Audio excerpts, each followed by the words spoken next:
कि एक ये बताते हैं ना, एक 1000 वर्ष तक जीवित रहा।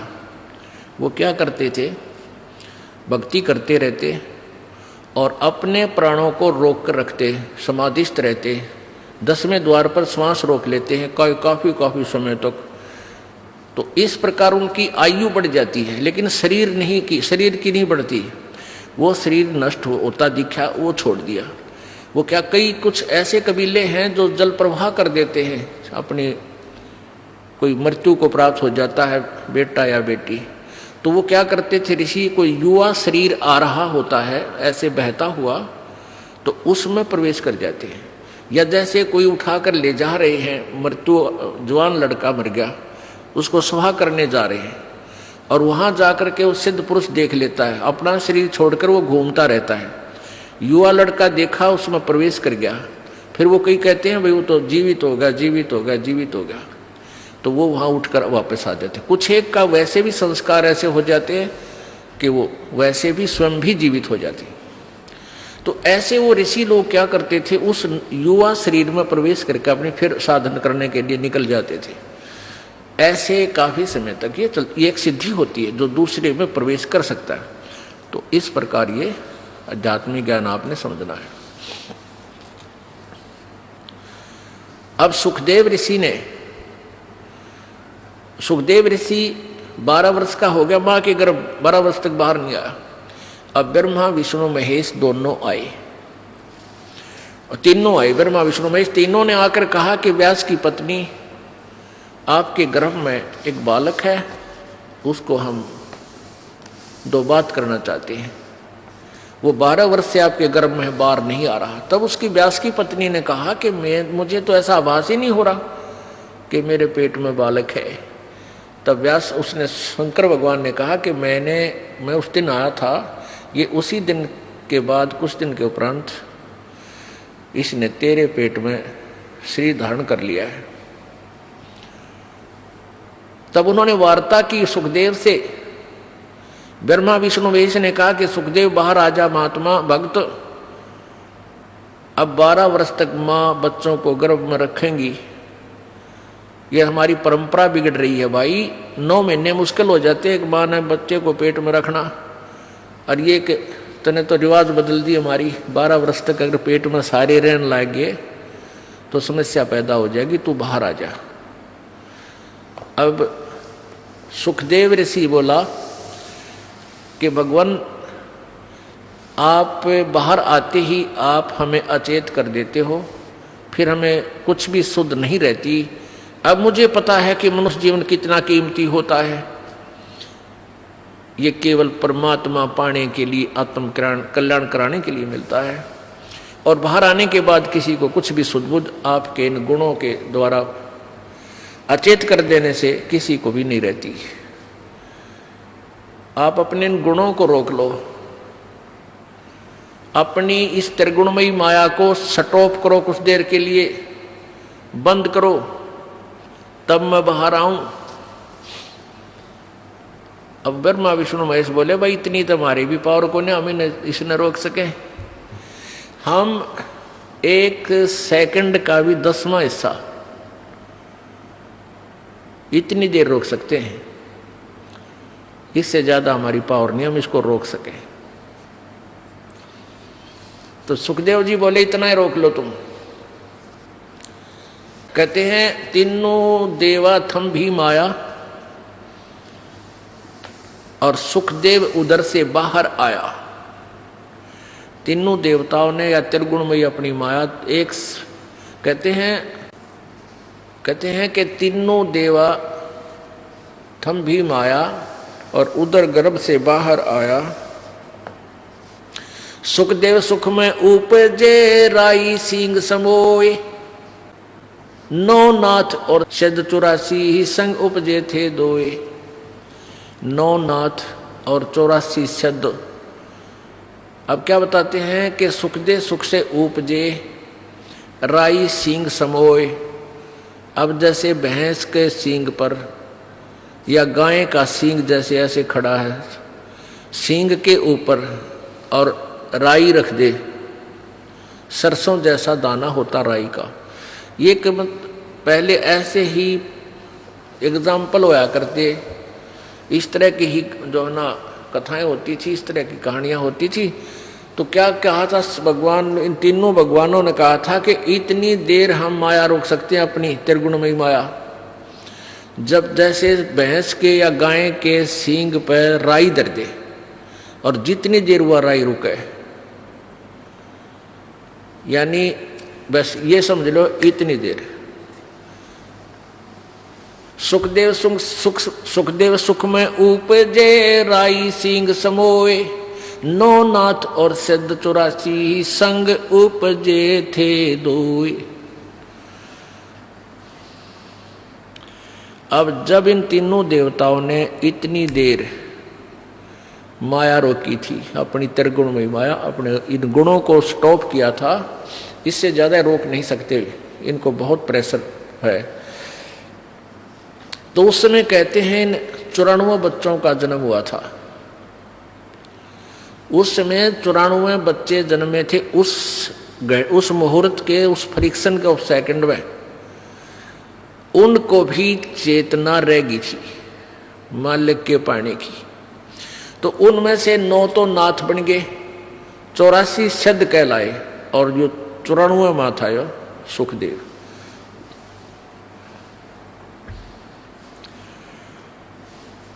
तो सुखदेव जी बाहर आए उठकर, अपनी कमर पर अपनी और नालियों की नो टांग के गेर के कंधे पर स्पीड खींच दी, चल पड़े। अब पुत्र के बारे में, पुत्र का मोह और पुत्र प्राप्ति बड़े सौभाग्य से मानी जाती है, जैसा कि इन लोक वेद वाले ने सबके घर ये इंजेक्शन ला रखा है और सभी पुत्र की इंतजार करते थे। तो 12 वर्ष बाट देखी, मतलब 12 वर्ष के बाद पुत्र आने वाला है। इस खुशी में व्यास जी फूला नहीं समावे, मेरा बेटा होगा, मेरा बेटा होगा। बेटा होया और बेटा उठ कर चल पड़ा। तो व्यास ने कहा, अरे पुत्र, ए पुत्र, अरे एक बार शकल तो दिखा दे निकम्मे, तू चाल पड़ा। तेरे लिए मैं 12 कितने दिनों से भटक रहा था, मैं हमारा पुत्र नहीं हुआ, क्या कोई बालक नहीं हो रहा था। तब पीछे से ही कहता है वो सुखदेव, एक लेवा एक देवा दूतम, कोई किसे का पिता नहीं पूतम, ऋण संबंध जुड़ा एक ठाठा, अंश में सब 12 बाटा।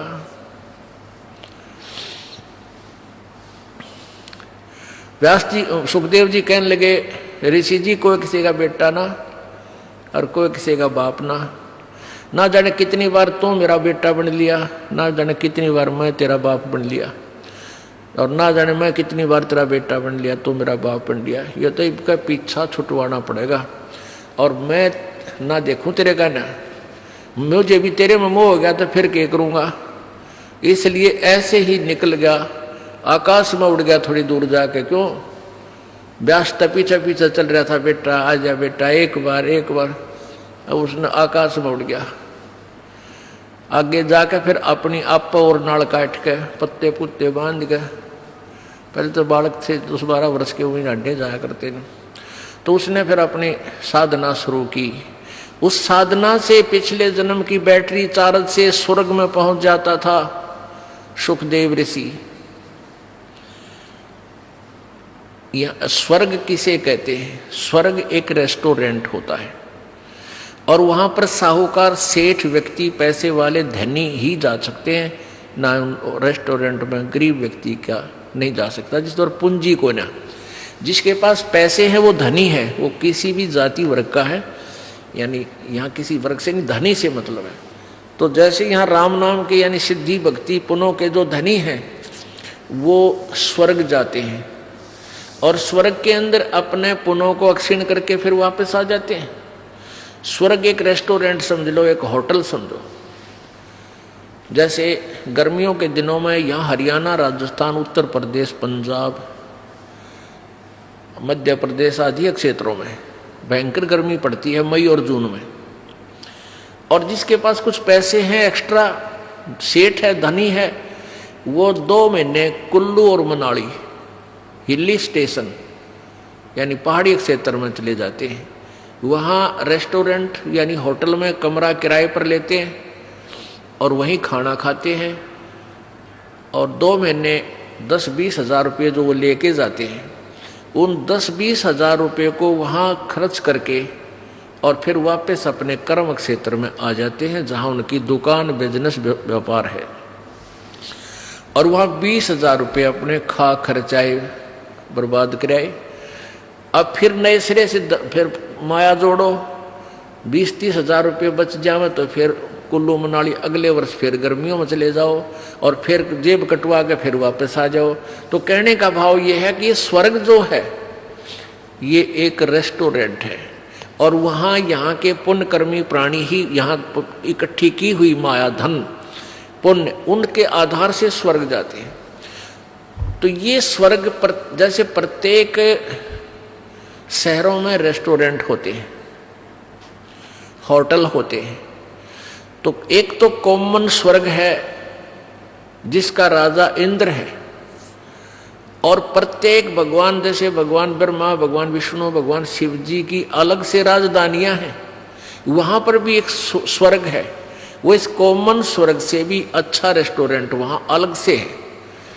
सब जगह ऐसा उन्होंने अलग से अपना, जो इनके जैसे विष्णु जी के उपासक हैं वो विष्णु लोक में चले जाते हैं, वहाँ उनका रेस्टोरेंट बना रखा, खाओ खर्चो मौज, यहाँ करो मौज।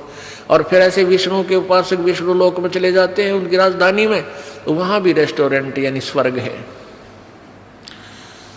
जो ब्रह्मा जी के उपासक ब्रह्मा के लोक में, देवी के उपासक देवी के उस रेस्टोरेंट में, स्वर्ग में चले जाते हैं, देवी धाम पर बने हुए उस रेस्टोरेंट यानी स्वर्ग में। तो ये सुखदेव ऋषि स्वर्ग में जाता था, सशरीर चला जाता था, और वहां के व्यक्ति, वहां के जितने भी देव पुरुष थे वो उनकी बड़ा सत्कार करते थे, आदर करते थे कि भी बड़ा सिद्धि वाला व्यक्ति है, ऐसे इसे कलयुग में ना ऐसे समय में और उड़कर आ जाता है। एक दिन वो विष्णु जी के लोक में चला गया। कौन? सुखदेव। उसकी पिछले पनों की बैटरी चार्ज थी, पिछले पनों से उसके शरीर में वो सिद्धि शक्ति थी। एक सिद्धि आकाश से उड़ जाई, एक सिद्धि जल पैर न लाई, एक सिद्धि कुछ खावन पीवे, एक सिद्धि जो बहु जुग जीवे। इस तरह ये 24 सिद्धियां हैं। उनमें से एक आकाश में उड़ जाने वाली सिद्धि सुखदेव को प्राप्त हुई, और हल्दी की गांठ से पंसारी बन गया, महर्षि सिद्ध बन गया। अब वो विष्णु लोक में पहुंच गया, जो कारण अला अला वो वहां पहुंच गया।